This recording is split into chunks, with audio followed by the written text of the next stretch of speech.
God became you because he loved you so completely that he forgot he was God. This is not theology, this is your present state. You are God, having fallen asleep to your own divinity, now dreaming that you are limited, separate, and powerless. But every so often, maybe in a moment of stillness, maybe in a dream you remember, you feel it, the truth that you are the operant power, that nothing happens unless you imagine it first, that the whole vast world is only your own wonderful human imagination pushed out. The purpose of this teaching is not to give you something new. It is to remind you of what you have always been. You are not broken. You have only been mislabeled. And tonight, we remove the label together. You have been conditioned to believe that reality is fixed, that your circumstances are solid walls you must either accept or fight against with enormous effort. You have been taught that the outer world has authority over your inner world, that facts are more powerful than your own consciousness, and that you must wait for permission from external forces before your life can change. This is the great lie, the most devastating lie ever told to the human soul. And tonight, I am here to shatter it completely.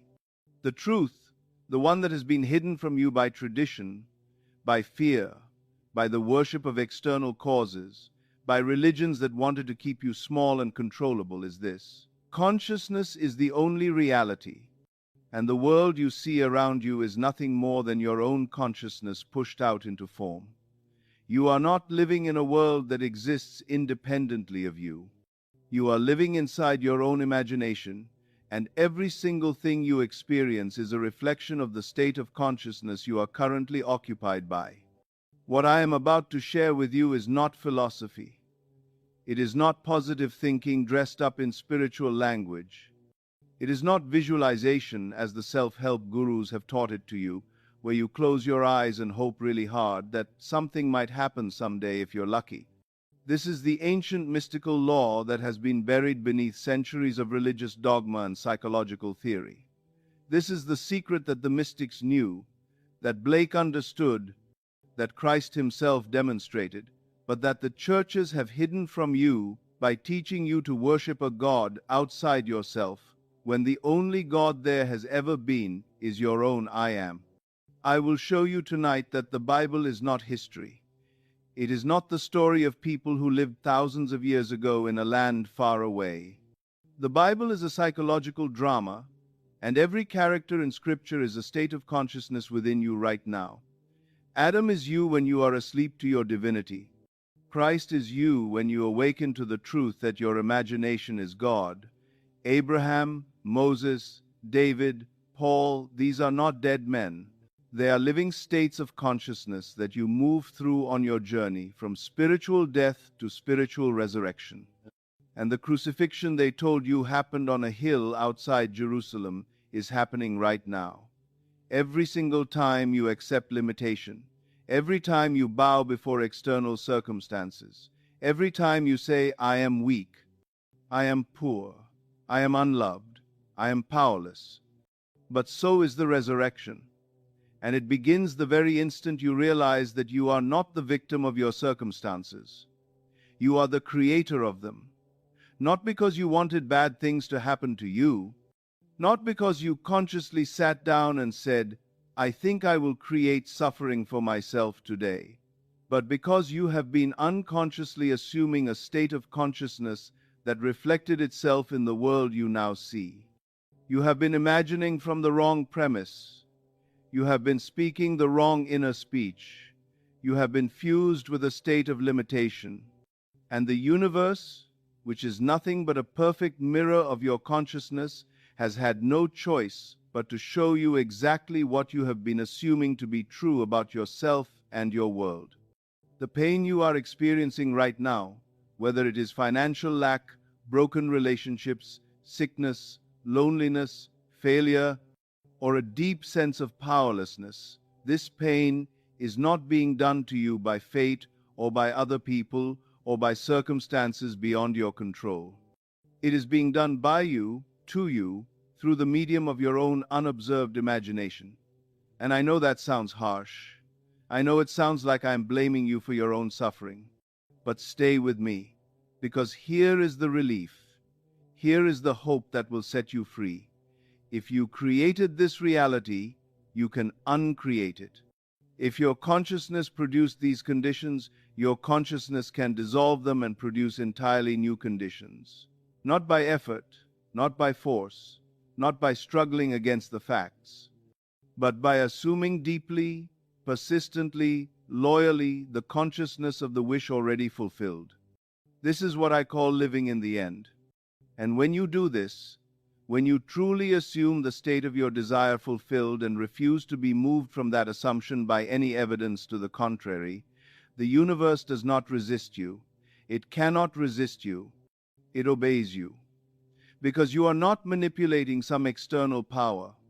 You are wielding the only power there is, the power from which all worlds are made, the power that spoke and said, "Let there be light," and there was light. That power is not outside you. That power is you. It is your own I am.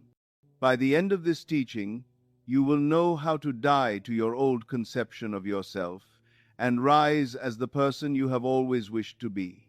You will understand why your past attempts at manifestation failed, why your desires seem to stay forever just out of reach, and how to collapse time itself by entering right now, in this very moment, into the feeling of the wish fulfilled. This is not for the curious. This is not for the casual listener who wants a few tips to sprinkle into their existing beliefs. This is for the one who is ready to stop being a victim of circumstance and to finally accept their inheritance, the throne of consciousness from which all worlds are made. Let me begin by telling you a story, because stories are how truth travels from my consciousness into yours. Stories bypass the intellect and speak directly to the imagination, and it is your imagination that must be awakened, not your reasoning mind. Your reasoning mind is what got you into this mess in the first place. Your reasoning mind looks at the facts and says, "This is how things are, this is reality, you must accept it." But the imagination says, "No, reality is what I assume it to be, and I can assume anything I wish." There was a man in an army camp during wartime. He wanted desperately to go home. He was not injured. He had not served his full time. There was no legitimate reason for him to be discharged.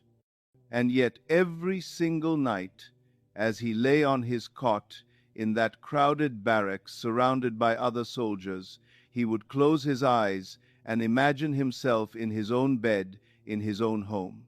He did not imagine the journey home. He did not imagine filling out paperwork or getting permission or traveling. He simply imagined the end result. He felt the familiar mattress beneath him. He saw the walls of his own bedroom. He heard the sounds of his own neighborhood. He touched the pillows that belonged to him. And he fell asleep every single night in that assumption, in that state of consciousness that said, "I am home, I am in my own bed, I am where I wish to be." Night after night he did this. And during the day, he went about his duties in the camp. He did not speak of his imagining. He did not try to convince anyone or manipulate circumstances. He simply held firm to his inner assumption. And then one day, seemingly out of nowhere, with no explanation that made sense to anyone including himself, he was called into the office and told he was being honorably discharged. There was no reason given. It just happened. The papers were drawn up, and within days he was home, lying in his own bed exactly as he had imagined it. Now you might say, that was just coincidence. That was just luck. The army needed to reduce numbers and he happened to be chosen. And if you say that, then you are still worshipping a false god, the god of external causation, the god of chance and fate and circumstances beyond your control. But I am here to tell you there is no such god. There is only one God, and that God is your own. I am, your own consciousness, your own imagination. And when you assume a state deeply enough, persistently enough, with enough feeling and naturalness that it becomes your actual sense of self, the outer world must rearrange itself to match that assumption. Not because you worked hard, not because you deserved it, not because the universe decided to grant you a favor, but because consciousness is the only reality, and the outer world is simply consciousness pushed out into form. Let me tell you another story, this one from my own life, because I want you to understand that what I teach is not theory, it is not speculation. It comes from direct mystical experience that shattered every belief I had about the nature of reality. One day I was lying on my bed in my apartment in New York City. It was the middle of the afternoon. I was not asleep, not in the ordinary sense, but I was in a very relaxed state, the state I later came to call the state akin to sleep, where the body is still but the imagination is fully awake and aware. And suddenly, without warning, I slipped out of my body.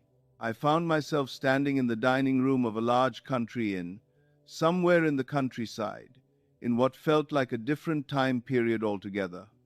But here is what was remarkable. I was not dreaming.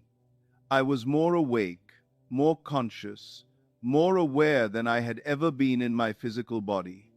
I knew that my physical body was lying on a bed back in New York City. I knew it with absolute certainty. And yet here I was, standing in this other place, and it was completely real. I could see every detail of the room. I could feel the floor beneath my feet. I could smell the air. And then a thought came to me, an intuition. If I stop the movement of my mind, everything here will freeze. And the moment that thought formed, I felt compelled to test it. I stilled my mind completely, and instantly, everything in that room froze. The people stopped moving mid-gesture. The air became thick and motionless. Time itself stopped.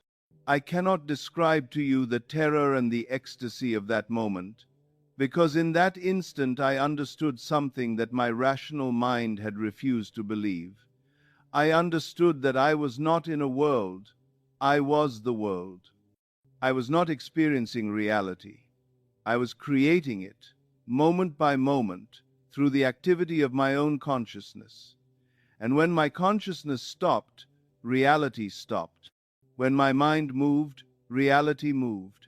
I was not the victim of circumstances. I was not a small, powerless creature living in a vast, indifferent universe. I was the operant power. I was the dreamer dreaming the dream and mistaking the dream for something outside myself. When I returned to my body, when I opened my eyes in that apartment in New York, I was a different man. I could never again believe in external causation. I could never again look at the world and think it was happening to me. Because I had seen directly, experientially, that the world was happening from me. And from that day forward, I began to test this truth.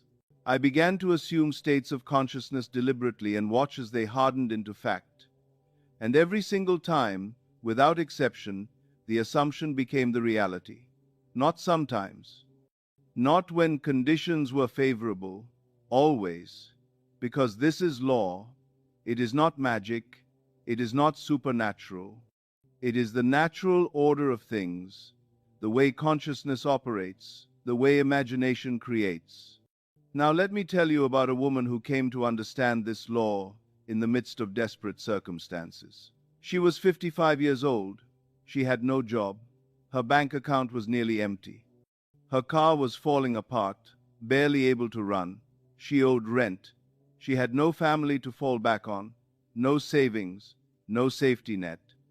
By every external measure, she was in a hopeless situation, and she had been attending my lectures for almost a year, hearing about the law, learning about imagination creates reality, but she had not yet truly applied it because part of her still believed that her circumstances were more real than her consciousness. But then desperation became her teacher. She had nothing to lose, and she began to imagine. At first, she tried to imagine every specific thing she needed: a job, money, a better car, a place to live. But she found that this exhausted her. that by the time she finished listing everything she needed in her imagination, she was so anxious and overwhelmed that she could not sleep. She was trying too hard. She was still thinking from the consciousness of lack, of need, of I do not have these things, I must get them. Then one night she heard me tell the story of a man who had captured a single feeling, a single phrase, and made it his prayer. The phrase was, "Is not it wonderful?" Just those 4 words.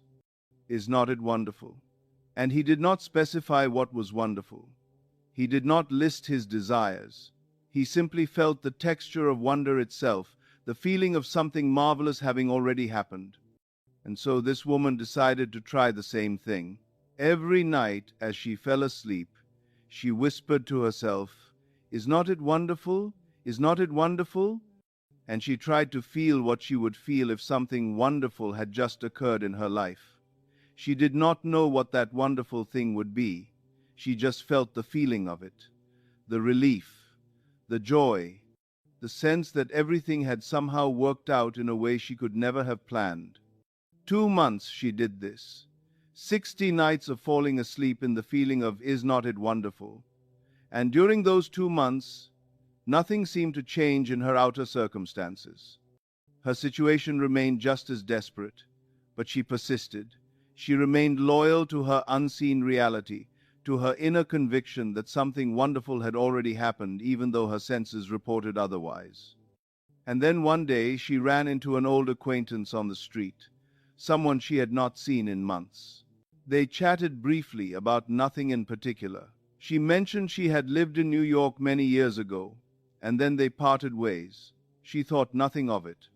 1 month later, exactly 1 month to the day, this man appeared at her door, and he handed her an envelope. Inside was a certified check for $2,500 made out to her. She was in shock. When she could finally speak, he explained that he had recently been in New York on business, and while he was there, he had run into an old friend of hers, a man she had not seen or heard from in over 25 years.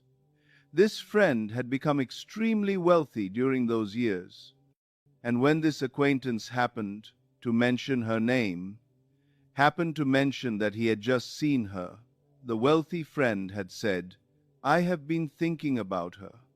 I want to help her." And he had written a check and asked the acquaintance to deliver it. Now you tell me, was this chance? Was this coincidence? Was this luck? Or was this law? This woman assumed nothing specific. She did not know where the money would come from. She did not try to figure out the how.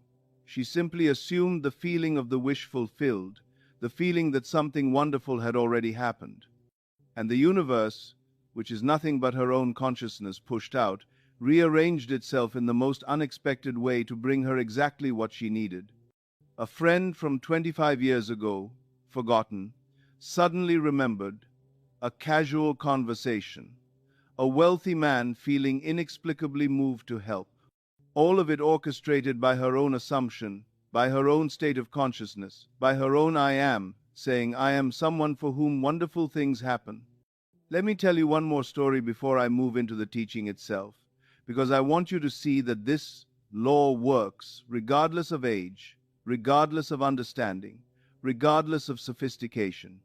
One afternoon, a woman came to my lecture, and she brought her 9-year-old grandson with her. He was visiting from Pennsylvania. While I spoke to the grandmother about the law of assumption, explaining how to assume the state of consciousness that would be hers were her desire already fulfilled, the boy sat quietly in the corner, apparently absorbed in playing with a small toy truck. I thought he was not listening. I thought he was simply being a well-behaved child while the adults talked. But when they were leaving, this boy looked up at me with shining eyes and said, "I know what I want, and now I know how to get it." I was surprised. I asked him what it was he wanted. He told me he wanted a puppy more than anything in the world. Immediately his grandmother protested. She said, "No, no, this is impossible. You cannot have a dog. We have told you this over and over. Your father will not allow it. Your mother will not allow it. You are too young to care for a dog properly, And besides, your father hates dogs. He actually hates having them around. There is no way this can happen."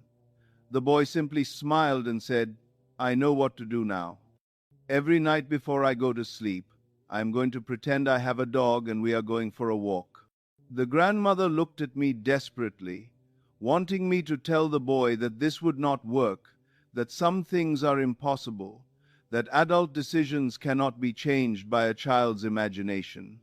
But I said nothing, because I knew what she did not know.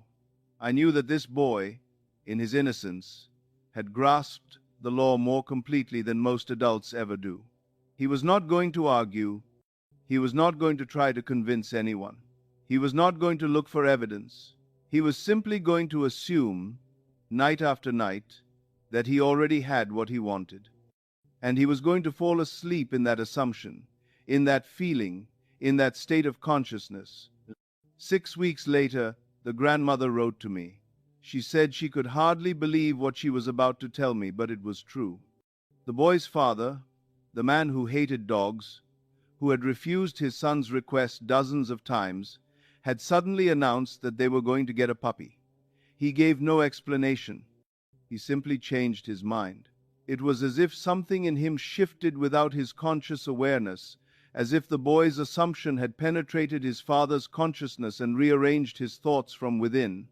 And the boy got his dog, not because he begged, not because he negotiated, but because he assumed, with the perfect faith of a child who does not yet doubt the power of imagination, that the thing he desired was already his. You see, children understand this law instinctively, before the world teaches them to doubt, before they learn to worship facts and circumstances. A child does not ask how. A child does not make lists of all the reasons why something cannot happen. A child simply imagines, and in their imagination it is already real. And because they believe it is real, because they assume it with such naturalness, the outer world conforms. This is what Christ meant when he said, "Unless you become as a little child, you cannot enter the kingdom of heaven." He was not talking about naivety. He was talking about the innocence of assumption, the ability to imagine something and accept it as true without demanding proof, without needing to see the path, without requiring the evidence first.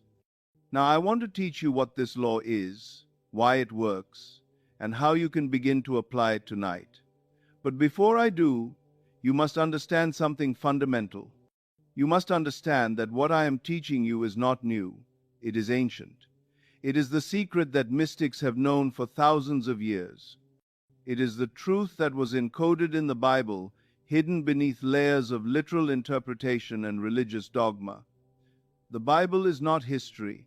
I will say this again and again until you hear me. The Bible is not the story of people who lived in the past. The Bible is a psychological drama taking place in your own consciousness right now. When the Bible says, "I am hath sent me unto you," it is not talking about a God in the sky. It is talking about your own awareness of being.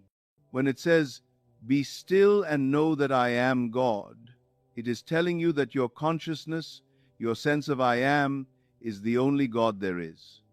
When Jesus says, "I am the way, I am the door, I am the resurrection and the life," he is not claiming to be a special person that you must worship.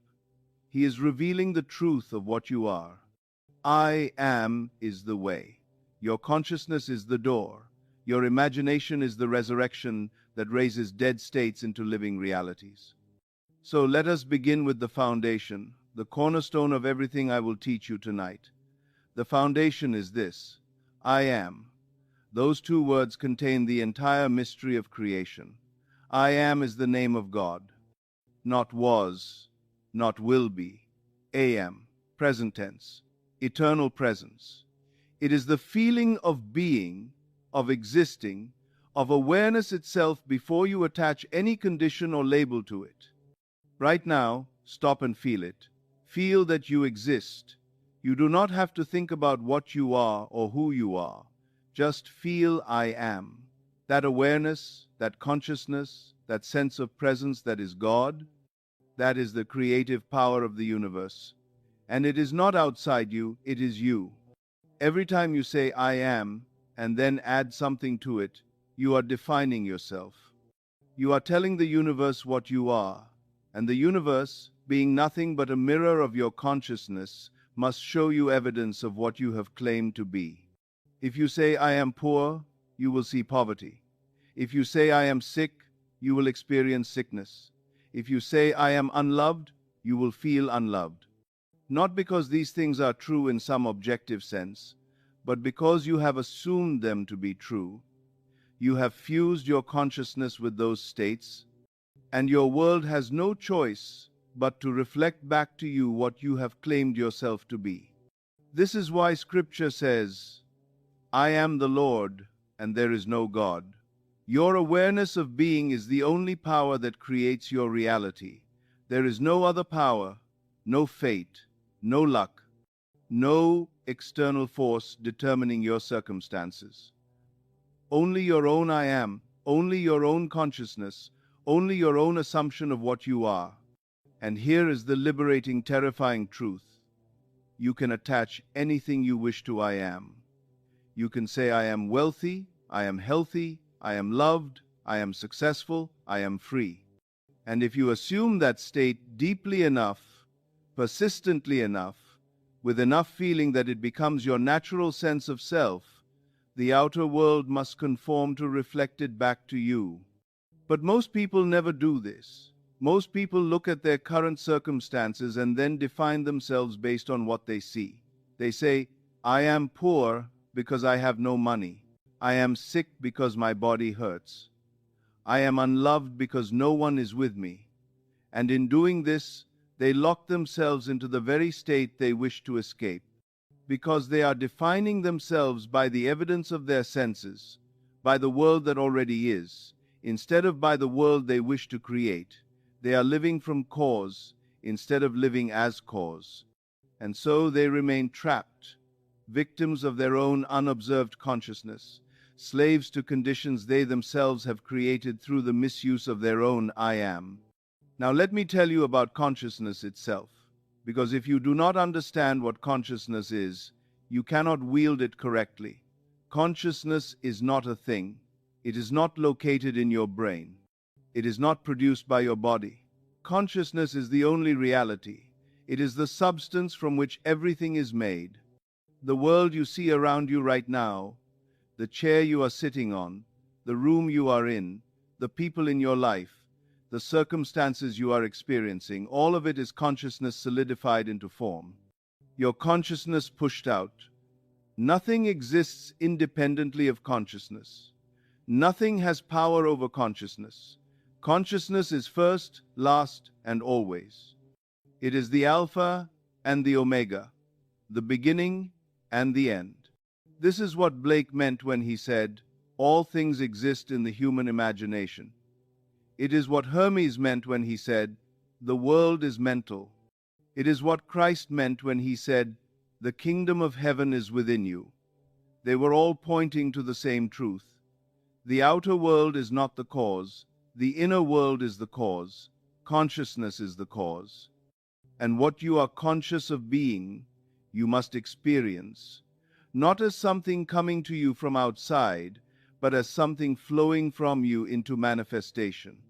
Let me make this very practical for you, because I do not want this to remain abstract.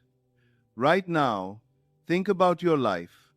Think about the circumstances you are experiencing, your financial situation, your relationships, your health, your career, whatever is troubling you, whatever you wish were different. I want you to understand that those circumstances did not happen randomly. They did not happen because the world is cruel or because other people wronged you or because you were unlucky. They happened because of the state of consciousness you have been occupying.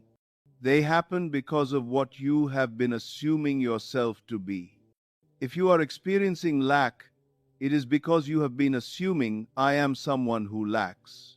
If you are experiencing rejection, it is because you have been assuming, I am someone who is rejected. If you are experiencing limitation, It is because you have been assuming I am limited. And I know this is hard to hear.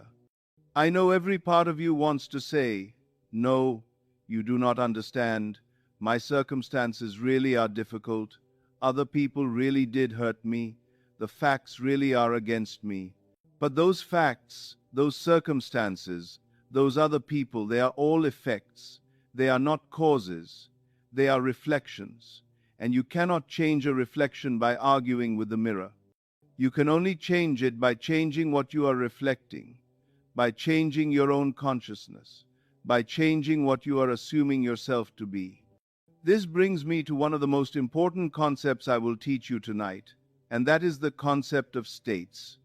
Blake understood this better than anyone. He said, distinguish states from individuals in those states. What he meant was this: you are not a fixed identity. You are not permanently one type of person. You are simply occupying a state of consciousness, and states can be changed. Right now, you might be in the state of poverty, or the state of sickness, or the state of loneliness, but that state is not you. It is simply where you are standing in consciousness. And just as you can move from one room to another in a house, you can move from one state to another in consciousness. The problem is that most people do not know they are in a state. They think they are their state. They say, I am poor, as if poverty is their identity. They say, I am sick, as if sickness is what they are. They say, I am alone, as if loneliness defines them. And because they believe the state is their identity, they cannot imagine leaving it. They are fused with it. They have become one with it. And so the state continues, and the circumstances that reflect that state continue, and they feel trapped, helpless, at the mercy of forces beyond their control. But the mystic knows different. The mystic knows that he is not the state he is in. He is the consciousness that can occupy any state.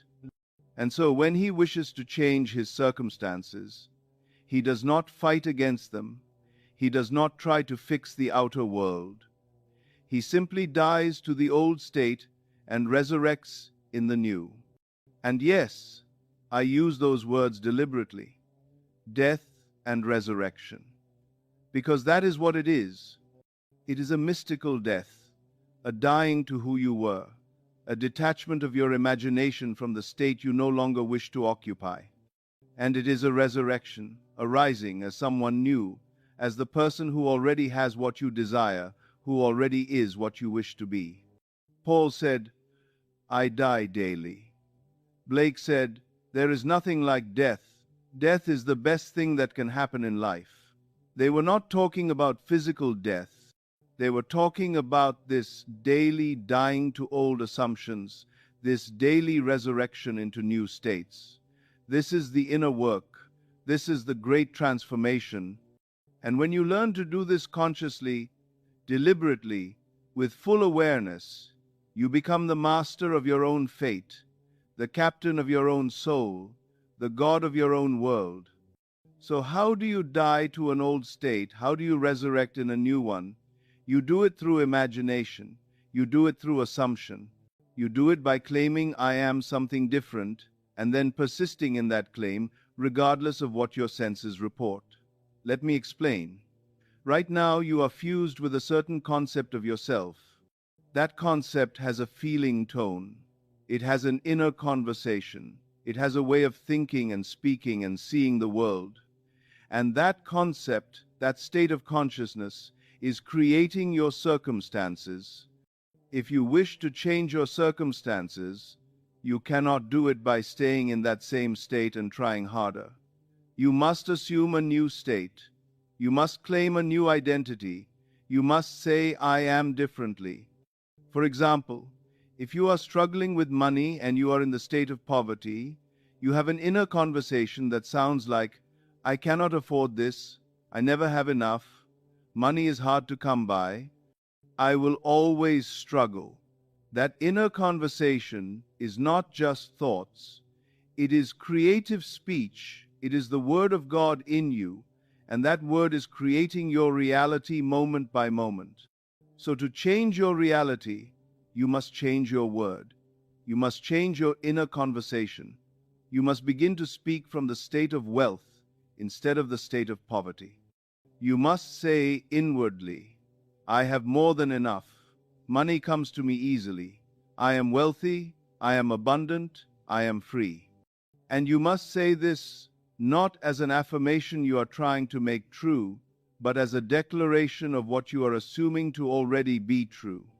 This is crucial. Affirmations do not work if you are saying them from the state of lack, from the consciousness of, I do not have this thing, so I'm going to repeat words hoping to get it. That is still poverty consciousness. That is still living from the old state. True assumption is, when you claim the new state as your present reality, you do not say, I will be wealthy. You say, I am wealthy. You do not say, I hope to be loved. You say, I am loved. You shift your consciousness now, not in the future, because the future never comes. There is only now. There is only this eternal present moment, and in this moment, you are either assuming the state you desire, or you are assuming the state you wish to leave. There is no neutral ground. Every moment you are defining yourself. Every moment you are creating. Now let me tell you about inner speech, because this is one of the most practical tools I can give you. Inner speech is the conversation you have with yourself all day long. Most people are completely unaware of their inner speech. They do not notice the constant stream of words flowing through their minds, the commentary on everything they see and experience, the judgments and fears and complaints and worries. But this inner speech is not neutral. It is not meaningless noise. It is the very activity of your imagination. It is how you define yourself and your world moment by moment. And it is this inner speech that solidifies into your outer circumstances. Hermes said, life is the union of word and mind. Your inner speech, your word, united with your consciousness, your mind, creates your life. There is no other cause. Every circumstance you experience began as inner speech. Every relationship, every event, every condition, it all started as words spoken in the silence of your own consciousness. Most people have been speaking carelessly, unconsciously, from states of fear and limitation, and then they wonder why their lives reflect fear and limitation. But once you understand this law, once you become aware of your inner speech, you have the power to change it. You have the power to speak differently, to speak from the state you desire instead of the state you are leaving. So I want you to begin right now to observe your inner speech, not to judge it, not to feel guilty about it. Just observe it. Notice what you are saying to yourself about yourself. Notice what you are saying about your circumstances. Notice the tone, the feeling, the assumption behind the words. Are you speaking from lack or from abundance? Are you speaking from fear or from confidence? Are you speaking from the consciousness of the problem or from the consciousness of the solution? Once you see what you have been saying, you can begin to change it. You can begin to construct new sentences, sentences that imply your desire is fulfilled. And you can repeat these sentences until they become natural, until they replace the old inner conversation, until they become your automatic way of defining yourself and your world. For example, if you desire wealth, construct a sentence like, I have a large, steady, dependable income. Say it to yourself throughout the day. Say it when you are tempted to worry about money. Say it when bills arrive. Say it until it feels natural, until it becomes your inner reality. Or if you desire love, say, I am loved, I am cherished, I am in a beautiful relationship. Do not say it as if you are trying to convince yourself of something that is not true. Say it as if you are reminding yourself of what is true, what already is, what you are simply choosing to become conscious of. This is the art of inner speech. This is how you plant seeds in your imagination that must eventually sprout in your world. Now, I want to teach you about feeling because this is the secret that most people miss. They think imagination is about visualization, about seeing pictures in their mind, and yes, visualization can be part of it. But feeling is the secret. Feeling is what makes your imagination creative. You can visualize all day long, but if you do not feel it, if you do not inhabit the feeling of the wish fulfilled, nothing will happen, because feeling is the evidence that you have actually assumed the state. Feeling is the proof that you have shifted your consciousness. When I say feeling, I do not mean emotion. I do not mean excitement or happiness, or any surface level reaction. I mean the deep inner feeling of knowing, of certainty, of naturalness. It is the feeling you would have if your desire were already a fact. It is relief. It is satisfaction. It is quiet confidence. It is the sense that this is simply how things are now. When you have truly assumed the state of the wish fulfilled, there is no strain, no effort, no trying. There is just the calm inner knowing that it is done. And from that knowing, from that feeling, the outer world begins to reorganize itself to match. So when you imagine yourself in the state of your desire fulfilled, you must ask yourself, how would I feel if this were already true? Not how would I feel about it, as if it is still separate from you, still outside you, but how would I feel as the person for whom this is already real? What is the inner sensation of already being, already having, already experiencing what you desire? Find that feeling, capture it, hold it, let it saturate your consciousness, and then carry it with you as you go about your day. This is living in the end. This is assuming the consciousness of the wish fulfilled, and this is what makes your imagination creative. Let me tell you about a very simple technique that you can use tonight and every night to impress your subconscious mind with the state of your desire fulfilled. I call it the state akin to sleep. It is the drowsy state you experience just before you fall asleep, when your body is relaxed but your mind is still aware.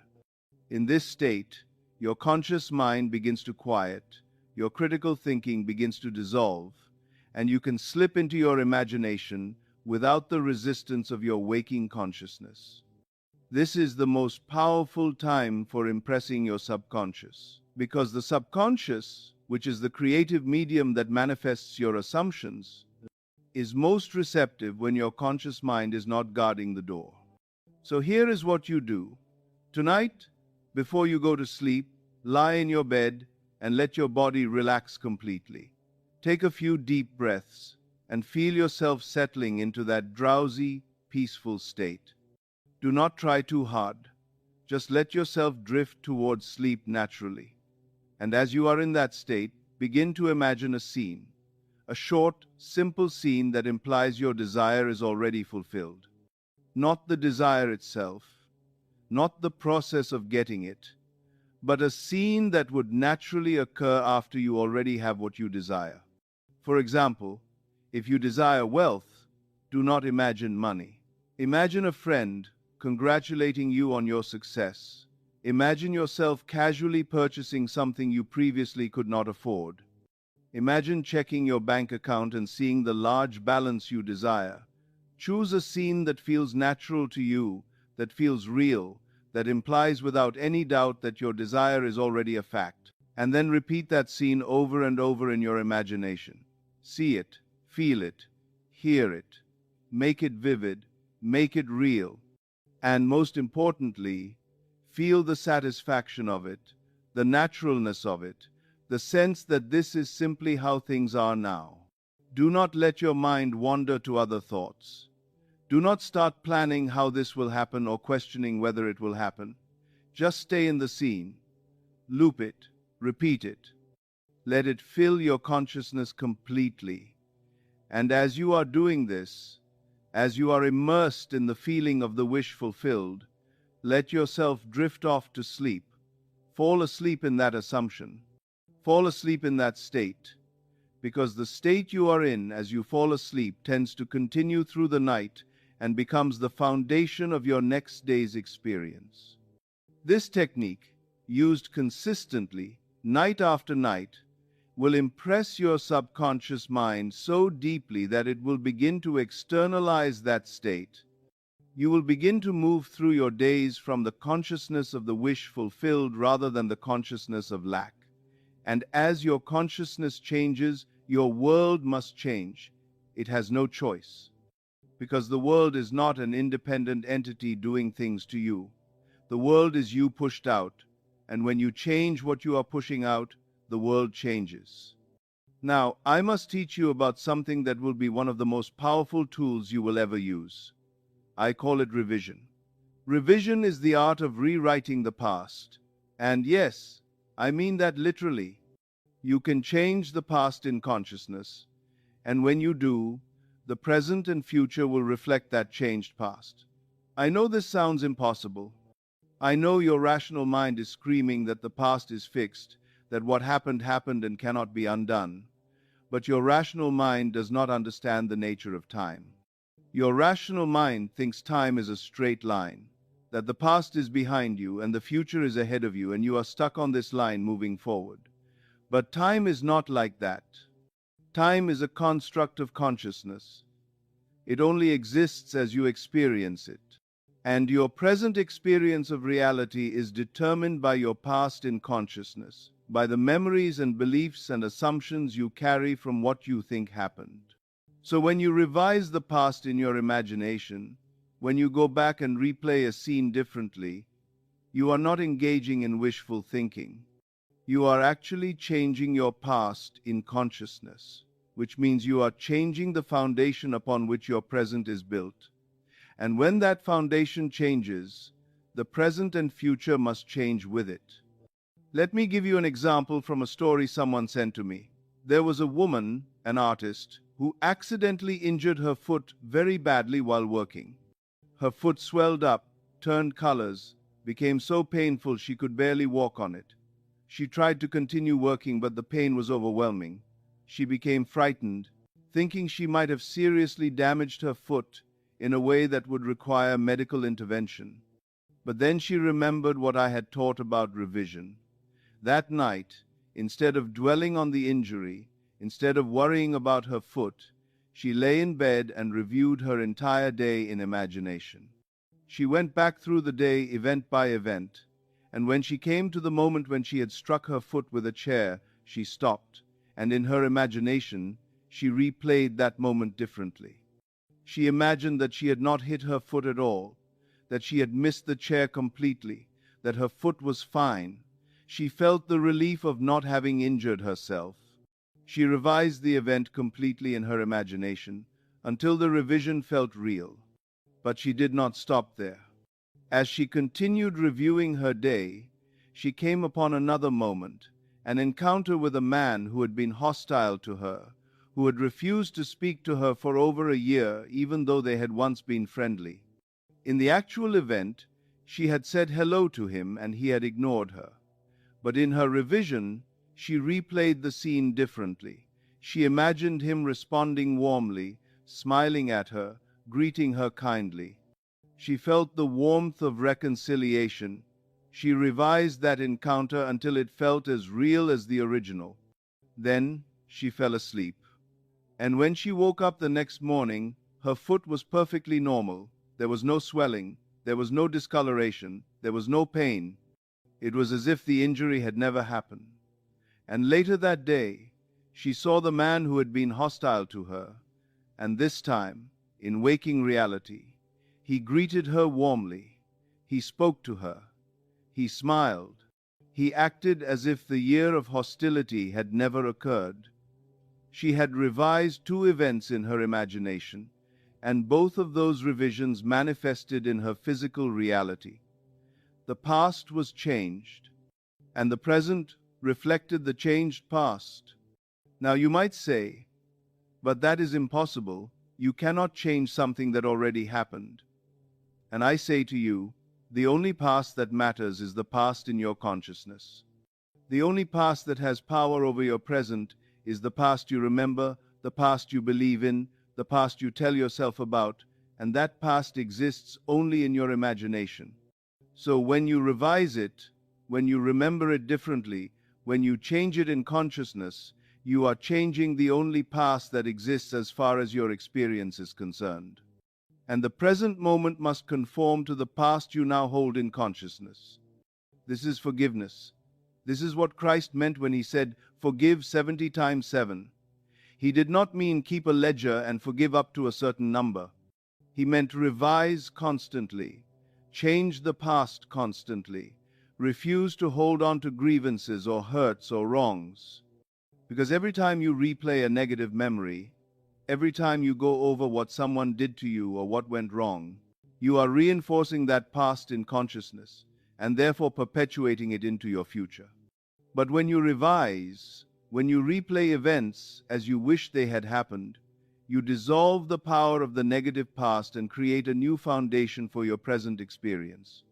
So, I want you to make this a nightly practice. Every night before you fall asleep, review your day. Go through the events from beginning to end. And whenever you encounter a moment you did not like, a moment of frustration or anger or fear or disappointment, stop. Revise it. Replay it as you wish it had happened. See it differently. Feel it differently. And then move on to the next event. Do this every single night. Make it a ritual. Because in doing this, you are constantly purifying your consciousness, constantly clearing away the debris of negative experiences, constantly building a past that supports the future you desire instead of the future you fear. Now I need to address something that troubles many people, and that is the question of other people. People often ask me, if everyone is me pushed out, if other people are just reflections of my consciousness, does that mean they have no free will? Does that mean I am controlling them? Does that mean they are not real? And the answer is both simpler and more mysterious than you might think. Other people are real, they are not puppets, they are not illusions, but the version of them that you experience is your version, created by your consciousness, reflecting your assumptions about them. Let me put it this way. You do not experience people as they are. You experience them as you are. If you assume someone is kind, you will experience their kindness. If you assume someone is hostile, you will experience their hostility. Not because they do not have their own inner life and their own choices, but because your consciousness determines which aspect of them you will see, which version of them will show up in your world. They are everything. They contain all possibilities, but you only see the possibility that matches your assumption about them. So when you change your assumption about a person, you change which version of that person shows up in your reality. And to you, it will seem as if they changed. And in a sense they did, because the person you experience has changed. But really what changed was your consciousness of them. This is what I mean when I say everyone is you pushed out. It is not that other people do not exist. It is that the people you experience exist in your consciousness, and your consciousness determines what you see. This has tremendous practical implications. It means that if someone in your life is treating you poorly, if a relationship is broken, if someone seems to be blocking your good, you do not need to change them. You could not change them even if you tried, because you cannot force another person's consciousness. But you can change your consciousness of them. You can change your assumption about who they are to you. And when you change that assumption persistently, when you refuse to see them as hostile or unkind or obstructive, when you insist on seeing them as loving and kind and supportive, they will begin to show up differently in your world. They will reflect back to you the new assumption you hold about them. I have seen this happen countless times. A woman who assumes her husband is cold and distant will experience a cold and distant husband, even if he is trying to be warm. A man who assumes his boss is unfair will experience an unfair boss, even if the boss is trying to be reasonable, because they are not experiencing the person as they are. They are experiencing the person as they assume them to be. But when they change the assumption, when they revise their consciousness of that person, the person seems to change. The husband becomes warm. The boss becomes fair. Not because the husband or boss made a conscious decision to change, but because the experiencer changed their consciousness, and consciousness is the only reality. This brings me to the law and the promise. These are the two great pillars of my teaching. The law is what I have been teaching you tonight. The law is that imagining creates reality, that consciousness is the only cause, that assumption hardens into fact. The law is what you use to create the life you desire, to manifest your wishes, to change your circumstances. And the law always works. It is not personal. It is not moral. It does not care what you imagine. It simply reflects back to you whatever you assume to be true. But the promise is something different. The promise is the mystical awakening that happens when you have mastered the law, when you have used the law so completely that you finally wake up to who you truly are. The promise is the series of mystical experiences that reveal to you directly, experientially, that you are God.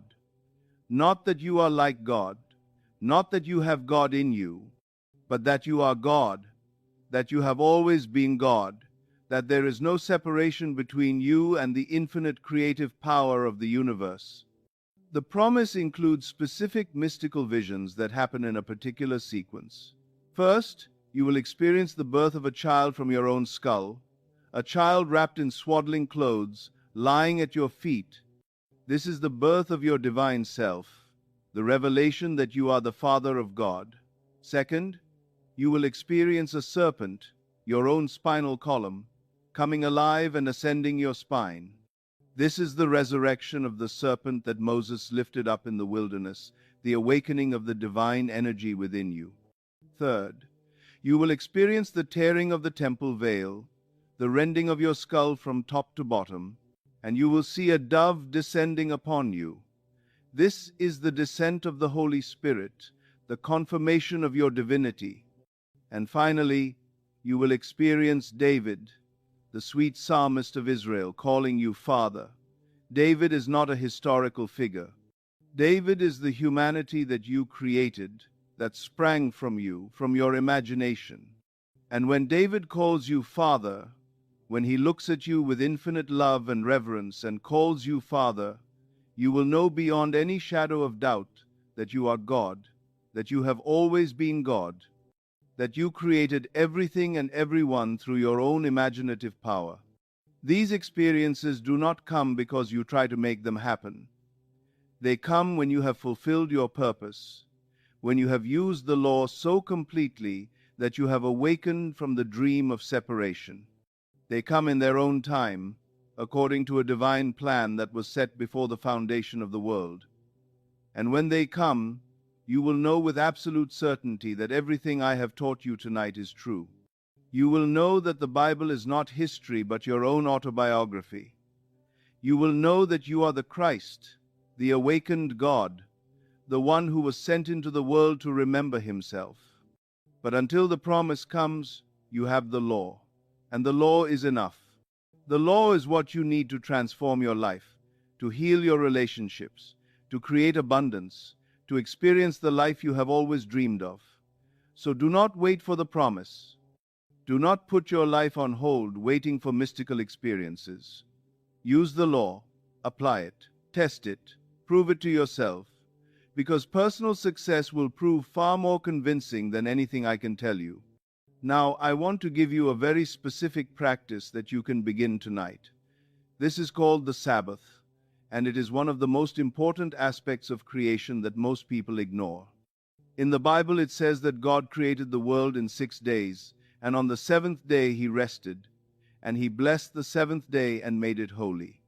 This is not history. This is instruction. It is teaching you how to create. When you imagine your desire fulfilled, when you assume the state of the wish already accomplished, when you impress your subconscious with the feeling of your goal achieved, you have done your work, you have planted the seed, you have set creation in motion, and now you must rest. You must enter the Sabbath. You must leave it alone. You must not dig up the seed to see if it is growing. You must not check for evidence. You must not obsess over how it will happen or when it will happen. You must simply rest in the knowledge that it is done. This is where most people fail. They do the imagining. They assume the state. They feel the feeling.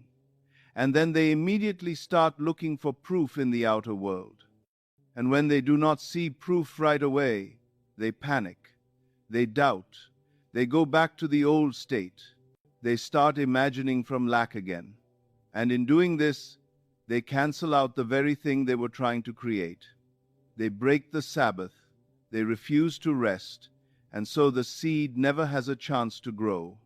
But when you truly rest, when you know that it is done in consciousness and therefore must appear in form, when you can walk through your days with calm confidence regardless of what your senses show you, you are keeping the Sabbath.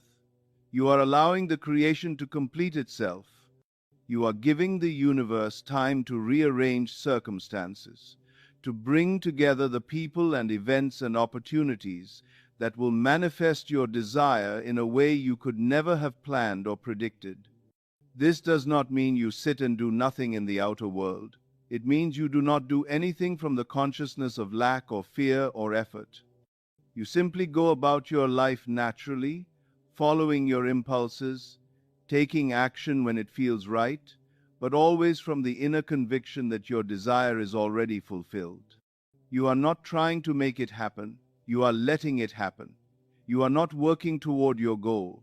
You are working from your goal already achieved. Let me tell you what will happen when you begin to practice this law consistently. At first, you will doubt. Your rational mind will tell you that you are just pretending, that nothing is really changing, that you are fooling yourself. This is normal. This is the old state trying to reassert itself. Do not fight it. Do not argue with it. Just gently return to your assumption. Keep assuming the state you desire. Keep feeling the feeling of the wish fulfilled. Keep revising your inner speech. Keep impressing your subconscious before sleep. And gradually, imperceptibly, you will notice something shifting. Maybe it will be a small thing at first, a change in how you feel, a sense of lightness or relief, a feeling that things are somehow different even though nothing has changed outwardly yet. This is the beginning. This is your consciousness starting to shift. And as your consciousness shifts, the outer world will begin to respond. You will start to see synchronicities, coincidences, unexpected opportunities. People will show up, doors will open, things will happen that you could not have planned or forced. And here is what you must understand. The outer changes will not look like what you imagined. They will not come the way you thought they would come.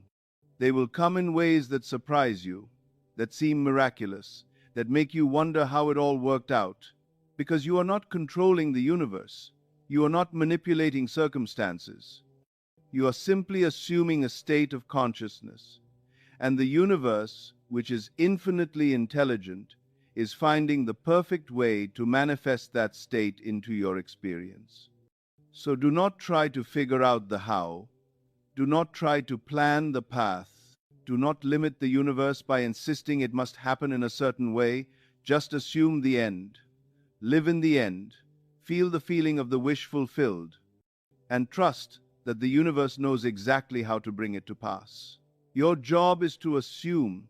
The universe's job is to manifest. Do not try to do the universe's job. Just do yours. Now I want to address what happens when you encounter doubt or when circumstances seem to contradict your assumption. This will happen. You will imagine yourself wealthy and then a bill will arrive. You will imagine yourself in a loving relationship and then you will feel lonely. You will imagine yourself healthy and then your body will hurt. This is the test. This is where most people give up. They see the contradiction and they say, "See, it is not working. My imagination does not create reality. I was fooling myself." and they go back to accepting the circumstances, back to the old state, back to being a victim. But you must understand that the outer world is always showing you your past consciousness, not your present consciousness. There is a time lag. What you are seeing right now is the result of what you were assuming days or weeks or even months ago. It is old news. It is a dead echo of a state you have already left. And if you let that dead echo convince you that nothing has changed, if you react to it, if you accept it as your reality, you will pull yourself back into the old state and you will continue to create the same circumstances. Instead, when you see evidence that contradicts your assumption, you must say inwardly, "This is the old made visible, but I have already died to this state. I have already assumed something new, and what I have assumed in consciousness must appear in form." Do not be moved by the evidence of your senses. Be moved only by the evidence of your consciousness. If you have assumed yourself to be wealthy in consciousness, you are wealthy, regardless of what your bank account shows. If you have assumed yourself to be loved in consciousness, you are loved regardless of whether someone is physically present. The inner is the reality, the outer is just the shadow, and shadows change when the light changes. This requires tremendous faith, not faith in something outside yourself, not faith in a God who might or might not answer your prayer, but faith in the law itself, faith in the principle that consciousness creates, faith in your own imaginative power. This is the faith that Blake spoke of when he said, "I question not my corporeal or vegetative eye any more than I would question a window concerning a sight. I look through it and not with it." You must learn to look through your circumstances, not at them. You must learn to see with your imagination, not with your physical eyes. Because what you see with your imagination is real, and what you see with your eyes is already old. Let me give you a powerful practice for dealing with contradictory circumstances. When something happens that seems to deny your assumption, immediately revise it.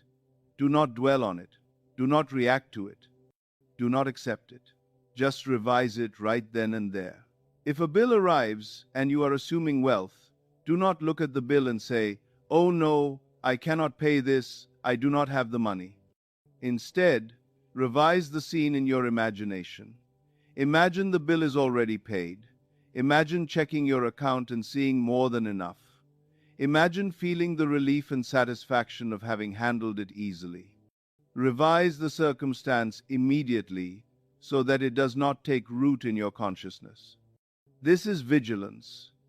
This is the mental discipline that the mystic must develop. You must become the guardian of your own consciousness.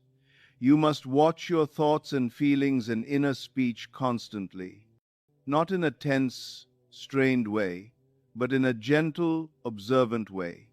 And whenever you catch yourself slipping back into the old state, whenever you notice yourself assuming lack or fear or limitation, you must correct it immediately.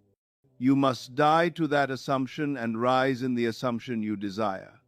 This is the daily practice. This is how you train your consciousness to remain in the state of the wish fulfilled. Now I want to talk about what I call entering into the image. This is one of the deepest secrets of creative imagination. Most people stand outside their imagined scene. They visualize something as if they are watching it on a screen, as if they are observing it from a distance. But this does not work because you are not engaging your consciousness fully. You are not entering the state. You are remaining separate from it. Instead, you must enter into the image of the wish fulfilled. You must step into the scene. You must see from the inside, from the first-person perspective. If you are imagining yourself in a new home, do not see yourself in the home as if you are watching a movie of yourself. See the home from your own eyes. Look around from inside the scene. Feel the furniture. Touch the walls. See what you would see if you were actually there. This is entering into the image. This is what makes it real. This is what causes you to actually assume the state instead of just thinking about the state. Blake said, if the spectator would enter into these images in his imagination, approaching them on the fiery chariot of his contemplative thought, if he could make a friend and companion of one of these images of wonder, then would he arise from his grave. Then would he meet the Lord in the air. He was telling you that you must become intimate with your imagined scene. You must dwell in it. You must make it your reality. Not someday, now. In your imagination, it must be now. And when it is now in your imagination, when you are actually living in it, experiencing it from the inside, then you have assumed the state, and assumption must harden into fact. I want to share with you one more story before I give you final instructions for your practice tonight. This story illustrates the power of persistence, of loyalty to the unseen reality, of refusing to be moved by circumstances. There was a young man whose family was in dire financial circumstances. They had a small business that was barely surviving. They needed a much larger facility to grow, but they had no money for it. In fact, they did not even have enough money to bid on the property they needed. By all rational measures, it was impossible for them to acquire this building. But the son began to practice what I teach. Every night before sleep, he imagined himself walking up to the building and seeing his family's name over the entrance. He did not imagine how they would get the building. He did not imagine raising money or negotiating a deal. He simply imagined the end result, seeing that name over the door, feeling the satisfaction of it, knowing it was theirs. He did this night after night after night for months. And during those months, nothing changed in the outer world. The building was still out of reach. They still had no money. But he persisted. He remained loyal to his imagined scene. Then one day, completely out of nowhere, a wealthy stranger approached the family. He said he had been watching them, had been impressed by their integrity and their ability, and he wanted to invest in their business. He offered to buy the property for them outright, to supply all the capital they needed to expand. The family was shocked. They had never met this man. They had no idea why he would do this, but he did it. And within a short time, that son walked up to the building and saw his family's name over the entrance, exactly as he had imagined it. Now, some people would say this was luck, that the stranger just happened to notice them at the right time. But I tell you, there are no accidents. There is no luck. There is only law. That young man assumed a state of consciousness night after night. He impressed his subconscious with the image of the wish fulfilled. And the subconscious, being the creative medium that it is, found a way to manifest that assumption. It moved the consciousness of a wealthy stranger. It orchestrated circumstances. It brought together person and opportunity in a way that seemed miraculous, but was actually the natural outworking of the law. So here is what I want you to do tonight and every night from now on. First, decide what you want. Be clear about your desire. Do not be vague. Do not say, I want to be happy, or I want things to be better. Decide specifically what state you wish to occupy. Do I want wealth? Do I want love? Do I want health? Do I want a new career? Be specific. Not about the details of how it will come, but about the end result, about the state you wish to be in. Second, construct a scene that implies your desire is already fulfilled. Make it short. Make it simple. Make it something that would naturally happen after you already have what you want. If you want wealth, maybe you imagine a friend congratulating you on your success. If you want love, maybe you imagine falling asleep next to your beloved. If you want health, maybe you imagine your doctor telling you that you are perfectly well. Choose a scene that feels natural to you, that implies without doubt that your desire is a fact. Third, every night before you sleep, enter into the drowsy state, the state akin to sleep. Let your body relax completely. Let your mind become quiet and peaceful, and then begin to imagine your scene. Enter into it, do not watch it. Live it. See what you would see. Hear what you would hear. Feel what you would feel. Make it vivid. Make it real.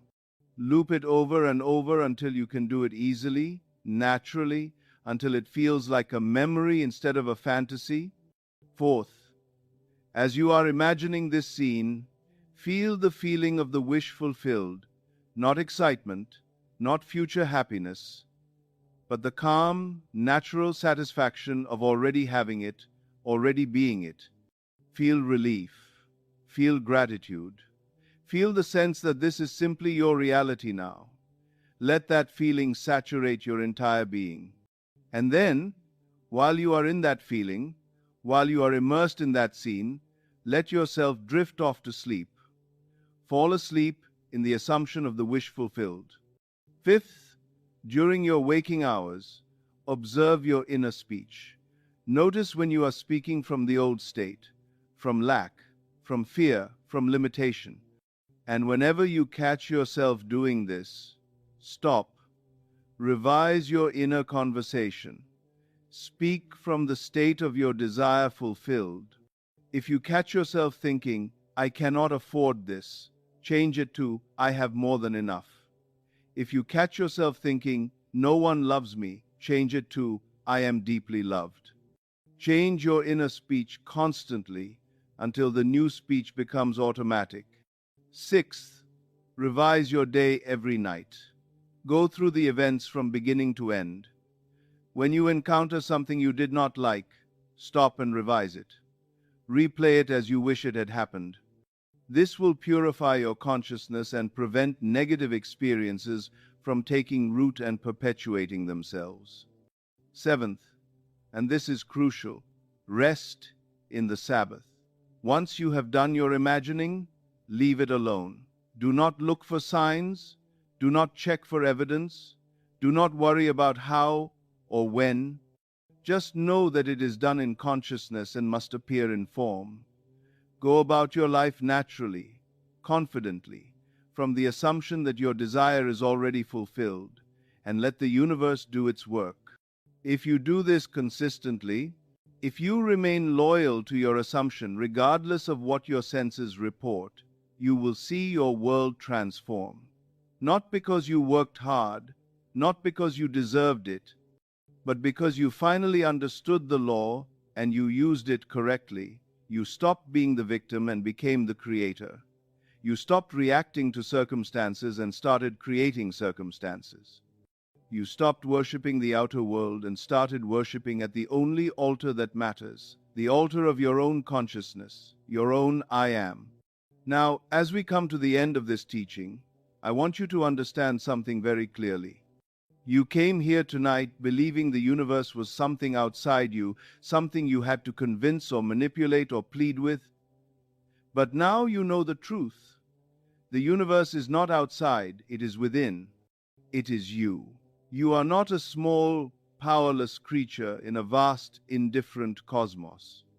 You are the creative power itself, temporarily pretending to be small so that you can experience the joy of remembering your greatness. You are not a victim of circumstance. You are not at the mercy of fate. You are not powerless in the face of your own life. You are the operant power. You are the consciousness from which all things flow. You are, and have always been, God in human form, dreaming a dream and calling it reality. And the moment you accept this, everything changes. Not because the outer world shifts first, but because you shift first. And the outer world, being nothing but a reflection, has no choice but to follow. So tonight, as you close your eyes, remember this. I am the one who imagines. I am the one who creates. I am the consciousness that bends the universe, not by force, but by assumption. My inner speech is the voice of God. My imagination is the hand of God. And what I assume to be true must become true, because I am. You do not need to be fixed.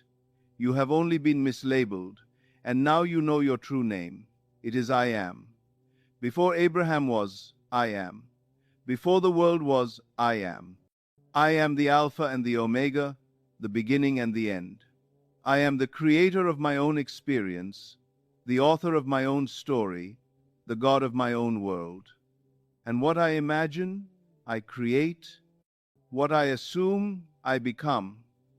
What I feel to be true must manifest as my reality. This is not philosophy. This is not theory. This is the law. And the law does not fail. It cannot fail, because consciousness is the only reality, and you are consciousness. So go now and imagine boldly. Assume the state you desire. Feel the feeling of the wish fulfilled, and watch as the universe bows before your assumption. Watch as circumstances rearrange themselves. Watch as people change. Watch as doors open. Watch as the impossible becomes possible. Not because you worked for it, not because you deserved it, but because you finally understood who you are and you claimed your inheritance. If this teaching has stirred something within you, if it has reminded you of what you truly are, then I invite you to like this video, to leave a comment sharing your own realization, and to subscribe so that you can continue walking this path with me. Because the work is not done. The awakening has only just begun. You have been asleep to your divinity for so long, but tonight you have started to remember. Tonight you have heard the call of your own I am saying, awake, arise, and be the God you have always been. So go now. Close your eyes tonight with a new understanding. Fall asleep in the assumption of your desire fulfilled. And tomorrow, wake up as someone new. Not because tomorrow is different, but because you are different. Because you have died to the old state and risen in the new. Because you have finally understood that you are not waiting for your life to change. You are the change. You are the power. You are the answer. You are God. And God does not hope. God does not try. God does not beg or plead or wait for permission. God simply says, let there be, and there is. So tonight, say to yourself, let there be wealth, let there be love, let there be health, let there be freedom, let there be joy. Say it with the full authority of your I am. Say it knowing that your word is law. Say it and then rest, knowing that it is done, because you have spoken. And when God speaks, worlds are made. Let me now go even deeper into the mechanics of how this all works, because understanding the mechanism will give you confidence and will help you apply the law more effectively. You see, your subconscious mind is the creative medium. It is the womb in which your assumptions are gestated and brought to birth. Your conscious mind is the gardener that plants the seeds, but your subconscious is the soil that receives those seeds and causes them to grow. And your subconscious does not reason. It does not argue. It does not judge whether your assumption is good or bad, right or wrong, possible or impossible. It simply accepts whatever you impress upon it and proceeds to manifest it. This is why you must be so careful with what you assume. Your subconscious does not know the difference between what you want and what you do not want. It only knows what you are impressing upon it through your habitual thoughts, your inner speech, your dominant feelings. If you constantly think about and talk about and feel what you do not want, your subconscious will create more of what you do not want, because that is what you are impressing upon it. It is not being cruel. It is not punishing you. It is simply doing its job, which is to manifest whatever state of consciousness you persist in. But when you understand this, when you realize that your subconscious is your faithful servant that will bring to pass whatever you consistently assume, you can begin to work with it consciously. You can begin to impress it deliberately with the states you desire, instead of unconsciously with the states you fear. And the best time to do this is just before sleep, because as your conscious mind quiets down, as your critical faculties relax, your subconscious becomes more receptive, more impressionable. This is why I emphasize the state akin to sleep so strongly. It is in that drowsy state that you can slip past the watchman at the gate, past your own doubts and fears, and plant your seed directly into the creative medium. Now let me tell you about something that many people struggle with, and that is the question of worthiness. People often say to me, "But I do not deserve this. I have not earned it. I am not good enough. I am not worthy of my desire." And I tell them, worthiness has nothing to do with it. The Lord does not care about worthiness. The Lord does not care about your past, your mistakes, your failures, your sins. The law simply responds to your assumption. It simply manifests whatever state you persist in. If you assume yourself to be unworthy, you will experience unworthiness. If you assume yourself to be worthy, you will experience worthiness. But the truth is, worthiness itself is just another state, another assumption. You are not unworthy of anything. You are God. You are the creative power of the universe. You are the I am, and God is not worthy or unworthy. God simply is. God does not earn or deserve. God simply creates. And when you understand that you are God in human form, that your imagination is the very imagination of God, you will stop asking whether you deserve your good, and you will simply claim it as your natural inheritance. You will stop groveling and begging and trying to earn your desires, and you will simply assume them to be yours, because there is no power outside yourself that could deny you anything. This is what Christ meant when he said, "It is your Father's good pleasure to give you the kingdom." The kingdom is consciousness. And your Father, which is your own I am, takes pleasure in giving you whatever you can conceive and assume yourself to be or to have. There is no judgment, there is no punishment, there is no withholding. There is only law. And the law says, whatever you assume, you will experience. So stop assuming yourself to be unworthy. Stop assuming yourself to be small or limited or undeserving. Start assuming yourself to be the infinite creative power that you are. Start claiming your desires boldly, confidently, as one who knows they are already his. Let me tell you about another aspect of this work that is absolutely crucial, and that is persistence. Many people try this law once or twice, and when they do not see immediate results, they give up. They say, "I tried it and it did not work." But they did not try it, they dabbled in it. They experimented with it half-heartedly. They imagined their desire one night and then spent the next 3 days worrying about whether it would happen, looking for evidence, doubting, returning to the old state, and then they wonder why nothing changed. The law requires persistence, not strain, not effort, but persistence. It requires that you remain loyal to your assumption regardless of what your senses report. It requires that you keep returning to the state of the wish fulfilled, even when everything in your outer world seems to deny it. This is faith. Not faith in something outside yourself, but faith in the law itself, faith in the principle that consciousness creates, faith that what you persist in assuming must harden into fact. How long must you persist? Until the assumption feels natural, until it becomes your actual sense of self, until you no longer have to try to believe it because you simply know it. Some assumptions harden quickly, some take longer. It depends on how deeply rooted your old assumption was, how much resistance you have to the new state, how consistently you impress your subconscious. But if you persist, if you remain faithful to your assumption, it must manifest. It has no choice.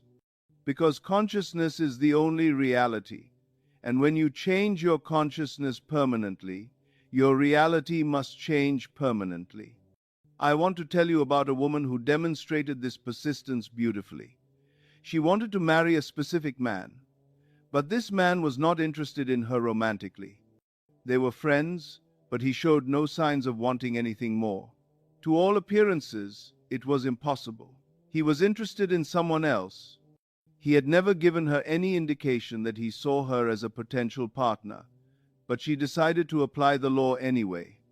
Every night before sleep, she imagined herself wearing a wedding ring.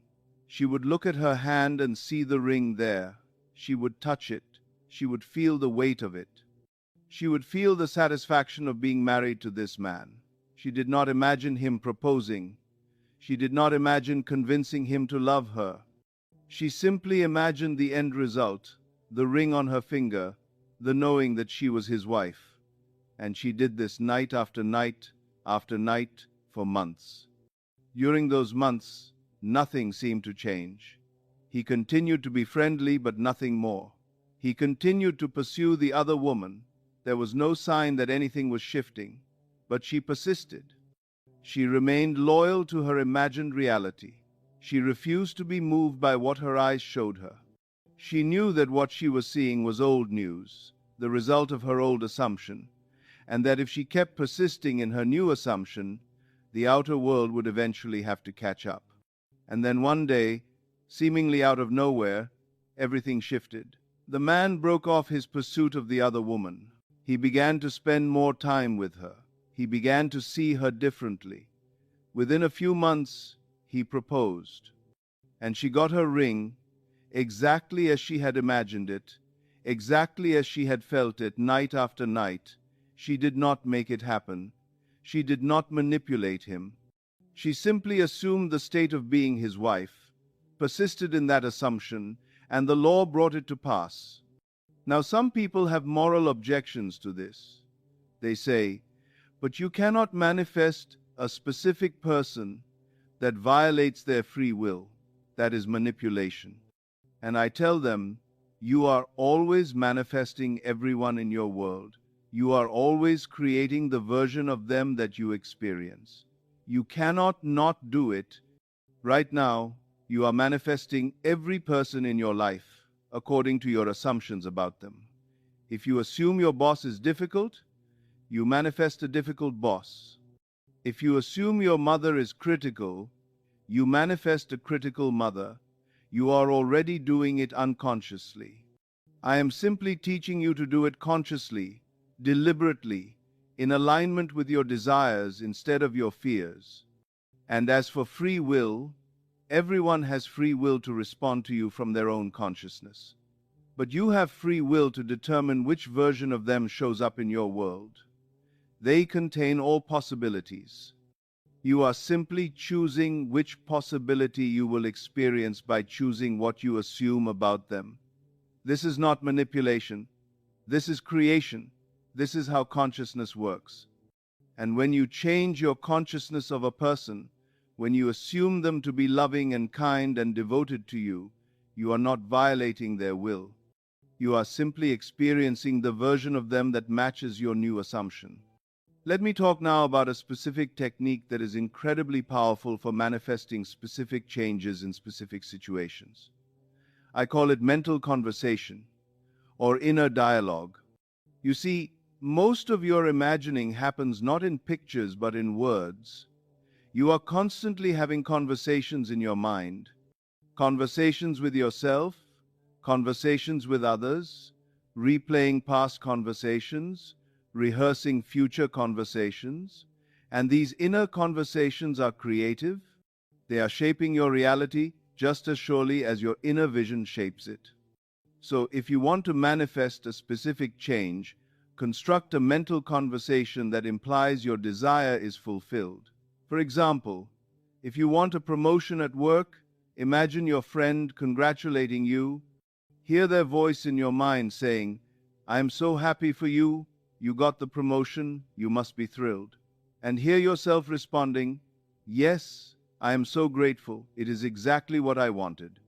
Have that conversation in your mind. Make it vivid. Make it real. Feel the satisfaction of having that conversation and repeat it until it feels natural. Or if you want to heal a relationship, imagine the other person saying to you, "I am sorry. I was wrong. I love you." Hear their voice. Feel the relief of reconciliation. Respond to them in your mind with forgiveness and love. Have that conversation as if it is happening right now. And the more you have that conversation in your imagination, the more you impress your subconscious with the reality of it, the more likely it is to actually happen in your outer world. This technique is especially powerful because it feels natural. Most people find it easier to hear words in their mind than to see clear pictures. And so, if visualization does not come easily to you, use mental conversation instead. It accomplishes the same thing. It impresses your subconscious with the state of the wish fulfilled. And your subconscious will then proceed to manifest that state into your experience. Now, I want to address something that causes a lot of confusion, and that is the question of time. People ask me, how long will it take for my desire to manifest? And I tell them, there is no fixed time. It depends on how deeply you are fused with your old state, how consistently you assume the new state, how natural it feels to you. Some assumptions manifest in days, some take months, some take years. But the important thing is not when it manifests. The important thing is that you are living in the new state now, in your consciousness, regardless of when it appears in your outer world. You see, most people make the mistake of thinking that the manifestation is the goal. They think, I will be happy when I have the money, when I am in the relationship, when I get the job. But happiness is not in the manifestation. Happiness is in the assumption. When you truly assume the state of your desire fulfilled, when you are living in the end in your consciousness, you are already experiencing the satisfaction of it. You are already happy. The outer manifestation is just confirmation. It is evidence. But the reality, the actual experience of having your desire, happens in consciousness first. And if you cannot be satisfied in consciousness, you will not be satisfied in manifestation either. This is why I always say, live in the end. Do not live in the process. Do not live in the future. Live in the end now, in your imagination, in your assumption, in your consciousness. Because that is where reality actually is. The outer world is just shadow. And if you are happy in the shadow but miserable in reality, which is consciousness, then you have everything backward. But when you are happy in consciousness, when you are satisfied in your assumption, when you are living in the end right now, then whether or not the outer manifestation has appeared yet becomes almost irrelevant. You already have what you wanted, which is the feeling, the satisfaction, the sense of fulfillment. Let me tell you about a man who understood this perfectly. He wanted to travel to Barbados. It was his dream, but he had no money for such a trip. He could barely afford his basic living expenses, and yet he decided to assume that he was already there. Every day, he would sit quietly and imagine himself in Barbados. He would feel the warm sun, he would hear the ocean, he would smell the tropical air, he would see the palm trees, he would feel the sand beneath his feet. And he did not imagine this as something that would happen someday. He imagined it as his present reality. He would say to himself, I am in Barbados right now. And here is what is remarkable. He felt so satisfied by this imagining, so fulfilled by living in this state in his consciousness, that he stopped feeling desperate about actually getting there. He stopped worrying about money. He stopped trying to figure out how it would happen. He was simply content to be there in his imagination, because the imagination felt so real to him that it satisfied his desire. And then, after weeks of this, of living in Barbados in his imagination, an opportunity came completely unexpectedly.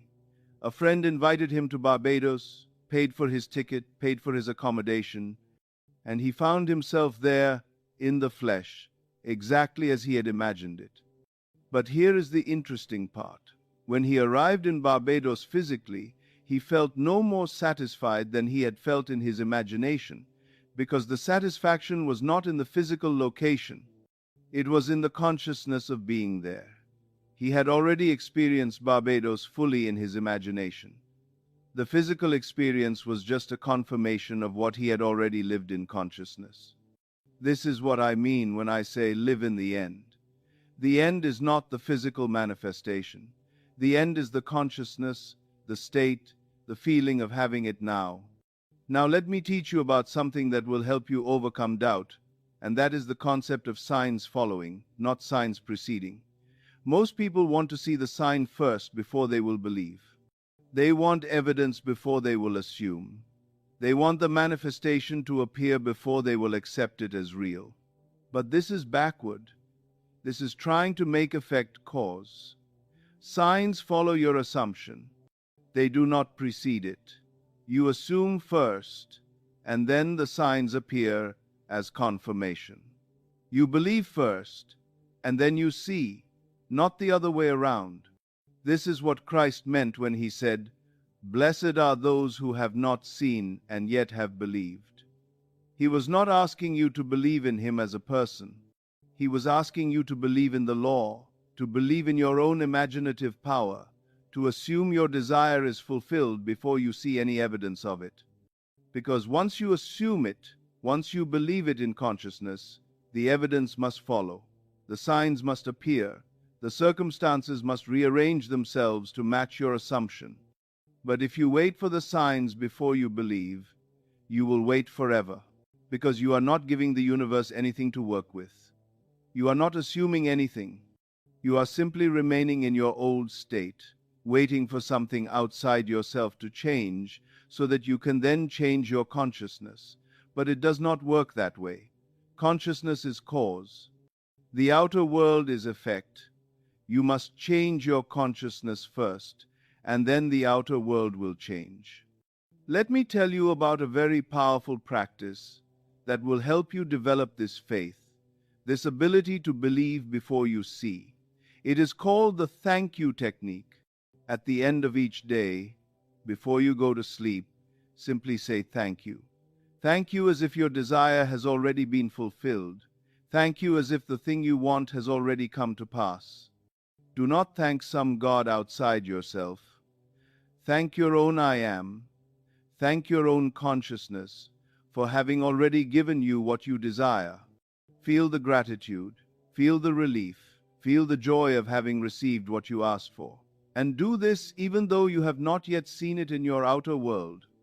Do this even though your circumstances have not yet changed. Do this as an act of faith, as a declaration that you are living in the end, that you have already received, that it is already done. And I promise you, this simple practice, done consistently with feeling, will shift your consciousness powerfully. It will move you out of the state of wanting and into the state of having. It will train your subconscious to accept your desire as already fulfilled. And as your subconscious accepts it, it will begin to manifest it. Now I want to tell you about something that many people experience on this journey, and that is what appears to be a test. You will assume your desire fulfilled. You will feel confident. You will know that it is done. And then something will happen that seems to directly contradict your assumption. A circumstance will arise that appears to prove you wrong. A person will say something that seems to deny your desire. You will be faced with evidence that looks like failure. This is not the universe punishing you. This is not God testing your faith. This is simply your old state making its last stand. When you change your consciousness, when you assume a new state, the old state does not give up easily. It has momentum, it has habit. And so for a while, you will see the fruit of the old state even as you are planting the seeds of the new state. This is natural. This is expected. And this is where most people fail, because they see this apparent test and they interpret it as proof that the law does not work, that their assumption was wrong, that they should give up. But I'm telling you, this is exactly the moment when you must persist. This is exactly the moment when you must double down on your assumption, when you must refuse to be moved by what you see, when you must say to yourself, "This is the old made visible. But I have already died to the old. I have already assumed the new, and I will not go back. This is the crucifixion. This is the moment of testing. And if you pass through it, if you remain faithful to your assumption, the resurrection is inevitable. The new state must manifest. The test must give way to the triumph. Let me tell you about a woman who went through exactly this. She wanted to conceive a child.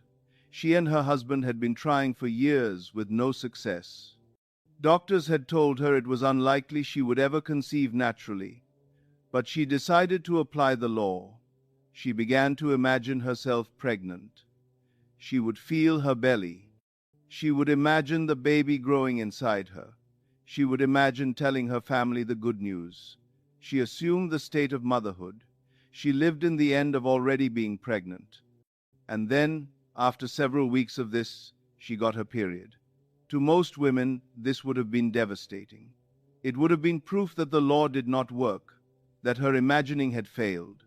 But this woman understood what was happening. She understood that this was simply her old state manifesting, the result of her past assumptions, and she refused to accept it as her reality. She continued to imagine, she continued to assume, she continued to feel herself pregnant. She would even say to herself, "This is just the old made visible, but in consciousness I am already pregnant, and consciousness is the only reality." And she persisted. Month after month, her period would come, and month after month she would refuse to let it move her from her assumption. She would grieve briefly, and then she would return to her imagined state. She would return to the feeling of being pregnant. She would return to living in the end. And then, after 9 months of this persistence, after 9 months of remaining loyal to her assumption in the face of repeated contradictions, she conceived. Her assumption finally hardened into fact. The old state finally gave way to the new state, and she had her child. This is what I mean by persistence. This is what I mean by faith. It is not blind belief. It is not ignoring reality. It is understanding that consciousness is the only reality, and that what you see in the outer world is simply old consciousness made visible. And so you persist in your new consciousness. You remain loyal to your new assumption. You continue to live in the end until the outer world has no choice but to conform to the inner world. Now let me teach you about something that will accelerate your manifestations tremendously, and that is the use of all your senses in your imagining. Most people, when they imagine, only use sight. They try to see their desire in their mind's eye. But sight is just one sense. And the more senses you engage in your imagining, the more real it becomes, the more deeply you impress your subconscious, the faster it manifests. So when you imagine your desire fulfilled, do not just see it, hear it. What sounds would you hear if your desire were fulfilled? If you are imagining yourself in a new home, hear the sounds of that home. The creak of the floor, the hum of the refrigerator, the sound of the door closing. If you are imagining yourself in a relationship, hear your beloved's voice. Hear them calling your name. Hear them saying, "I love you." Engage your sense of hearing. And touch. What would you touch if your desire were fulfilled? Touch the objects in your imagined scene. Feel their texture. Feel their temperature. Feel their weight. If you are imagining yourself wealthy, touch the money. Feel the bills in your hand. Feel the steering wheel of your new car. Feel the fabric of your new clothes. Engage your sense of touch. Make it physical. Make it tactile. Make it real. And smell. What would you smell if your desire were fulfilled? Smell the ocean if you are imagining a beach vacation. Smell your beloved's perfume or cologne if you are imagining a relationship. Smell the new car smell if you are imagining a vehicle. Engage your sense of smell. Let it trigger memories and emotions. Let it make the scene more vivid, more present, more real. And taste. If there is taste involved in your scene, engage it. Taste the champagne you would drink to celebrate. Taste the kiss of your beloved. Taste the food at the restaurant you are imagining yourself in. Use all five senses. Make your imagining a complete sensory experience. Because the more senses you engage, the more your subconscious believes it is real. And when your subconscious believes it is real, it proceeds to make it real in your outer world. Let me tell you now about something that is absolutely critical to success with this law, and that is self-concept. Your self-concept is the collection of beliefs you hold about yourself, the image you have of who and what you are, and your self-concept determines what you can and cannot manifest. Because you cannot consistently manifest something that is out of alignment with your self-concept. You cannot be in a loving relationship if you see yourself as unlovable. You cannot be wealthy if you see yourself as someone who struggles with money. You cannot be successful if you see yourself as a failure. Your self-concept acts as a filter. It determines what assumptions you can hold, what states you can occupy, what desires you can manifest. And so if you want to change your life dramatically, you must first change your self-concept. You must revise the image you hold of yourself. You must begin to see yourself differently.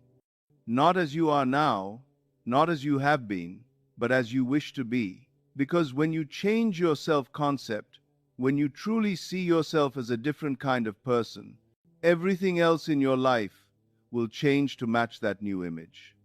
How do you change your self-concept? The same way you change anything, through assumption, through imagination, through persistent occupation of the state you wish to be.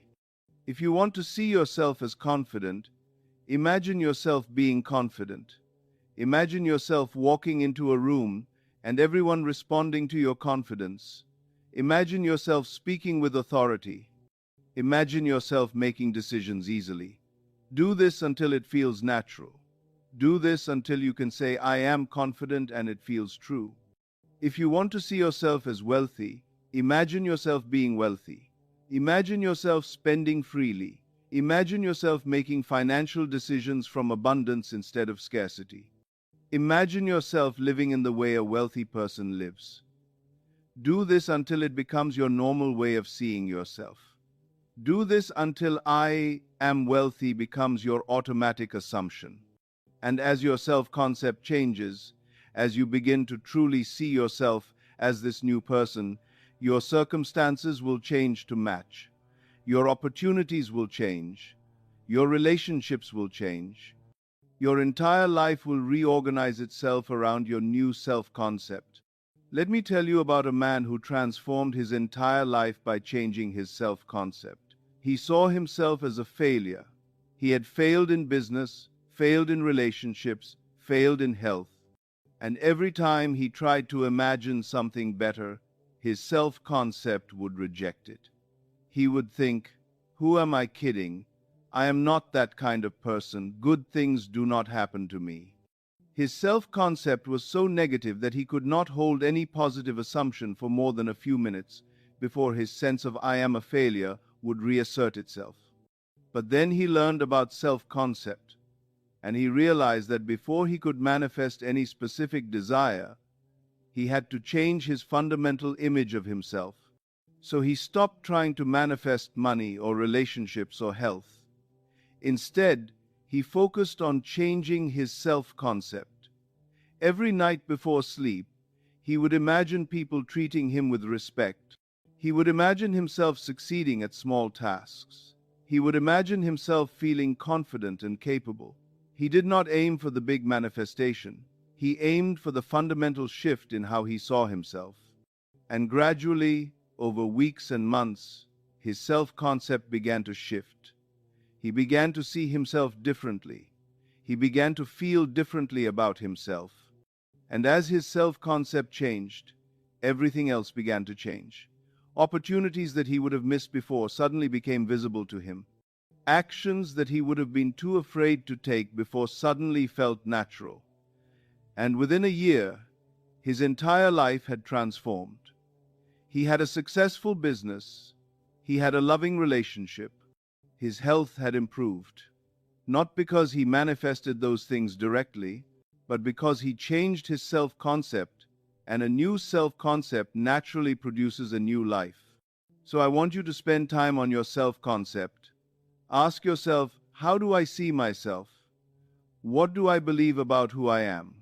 And if those beliefs are limiting, if they are negative, if they are keeping you small, begin to revise them. Begin to imagine yourself differently. Begin to assume a new identity. Begin to say, I am differently. Because your self-concept is the foundation of everything you will ever manifest. And if the foundation is weak or broken, nothing you build on it will stand. But if you build a strong, positive, powerful self-concept, you can build any life you desire on top of it. Now, as we move toward the end of this teaching, I want to talk about something that transcends manifestation, something that is more important than any desire you could have. I want to talk about awakening. Because ultimately, this law I have been teaching you is not just about getting things or changing circumstances. It is about remembering who you are. It is about awakening to the truth that you are God in human form, that you are the creative power of the universe, that you are the consciousness from which all things come.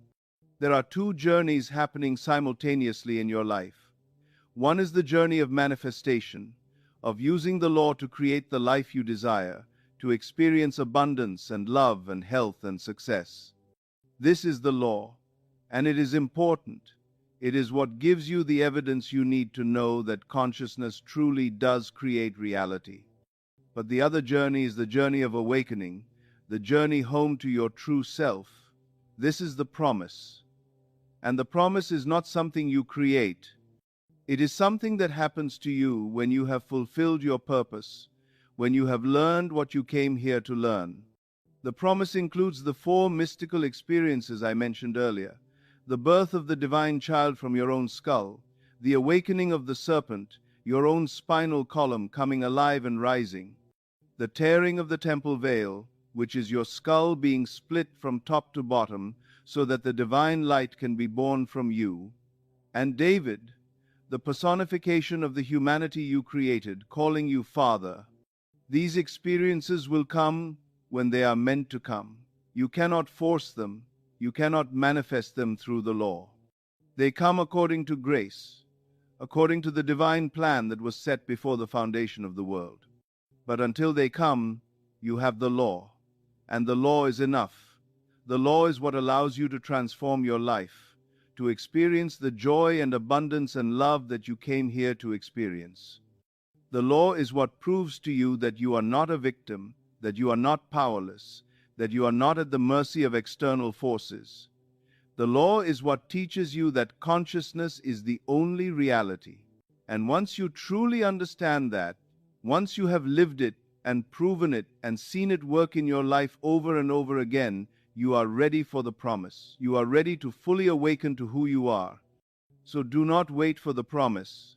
Do not put your life on hold thinking that only awakening matters and manifestation is somehow less spiritual or less important. Use the law, master the law, transform your life through the law, because in mastering the law, you are preparing yourself for the promise. In changing your consciousness, you are training yourself to recognize that you are consciousness itself. In creating your world, you are learning that you are the creator.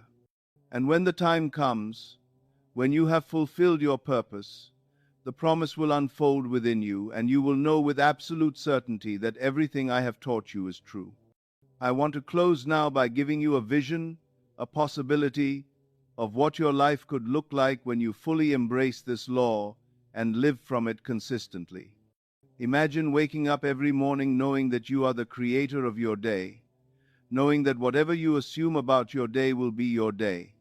Imagine going through your life without fear, without anxiety, without the constant worry about whether things will work out, because you know that you are the operant power.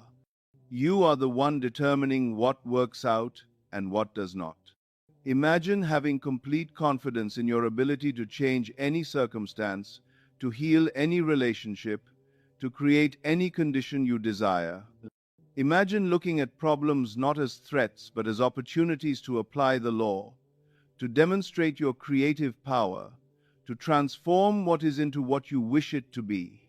Imagine never again feeling like a victim, never again feeling powerless, never again feeling at the mercy of external forces, because you know that there are no external forces. There is only your consciousness. Imagine experiencing a desire, and instead of thinking, I hope this happens or I will try to make this happen, simply assuming it is already done. Imagine the peace of living in the end, of resting in the Sabbath, of knowing that what you have assumed in consciousness must appear in form. Imagine the freedom of no longer being controlled by circumstances, by other people's opinions, by what appears to be possible or impossible, because you know that all circumstances are just reflections, and reflections change when you change what you are reflecting. This is not fantasy. This is available to you right now. This is what I am offering you tonight. Not a technique, not a trick, not a method to get what you want so that you can continue living unconsciously. I am offering you a complete transformation of how you relate to reality itself. I am offering you the knowledge that will set you free from every limitation, every fear, every sense of powerlessness you have ever experienced. I am offering you the truth that you are God, and that when you fully accept this truth and live from it, your life becomes a deliberate act of creation instead of a random series of events happening to you. But this knowledge is not enough. You must apply it. You must test it. You must prove it to yourself. Do not take my word for it. Do not believe me just because I say these things with confidence and conviction. Believe the law because you have tested it and found it true in your own experience. Believe yourself because you have assumed a state and watched it manifest. Believe your own I am because you have said I am and seen the universe say yes, you are. So tonight, I am asking you to make a decision. Are you going to continue living as a victim, as someone who is at the mercy of circumstances, as someone who hopes and wishes and tries and struggles? Or are you going to step into your power, claim your inheritance, accept your divinity, and begin creating your life deliberately, consciously, as the God you truly are? If you choose the latter, if you choose to wake up and remember who you are, then tonight before you sleep, do what I have taught you. Construct your scene. Enter into it. Feel it. Live it. Fall asleep in the assumption of the wish fulfilled. And tomorrow, watch for the signs. Watch for the synchronicities. Watch for the shifts.